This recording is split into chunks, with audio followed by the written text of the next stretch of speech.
ભાવનગરમાં નકલી દારૂનો કથિત કહેર, 4ના મોતથી હાહાકાર, અનેક લોકો હોસ્પિટલમાં સારવાર હેઠળ. ઉજ્જૈનથી 28 પેટી દારૂ લવાયા હોવાની માહિતી, 15 પેટી ઝડપાઈ, બાકીની 13 પેટીની શોધમાં પોલીસ આકાશ પાતાળ એક કરી રહી છે. ભાવનગર શહેર અને જિલ્લામાં નકલી દારૂના કથિત કૌભાંડને લઈને ભારે ખળભળાટ મચી ગયા છે. શંકાસ્પદ દારૂના સેવન બાદ અનેક લોકોની તબિયત લથડતા અત્યાર સુધી 4 લોકોના મોત નોંધાયા હોવાનું સામે આવ્યું છે, જ્યારે અનેક લોકો વિવિધ હોસ્પિટલમાં સારવાર હેઠળ છે.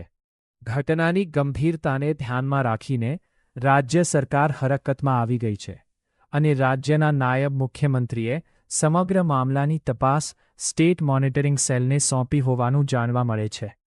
ઉચ્ચ પોલીસ અધિકારીઓને સમગ્ર નેટવર્ક સુધી પહોંચીને જવાબદારો સામે કડકમાં કડક કાર્યવાહી કરવા સૂચના આપવામાં આવી છે.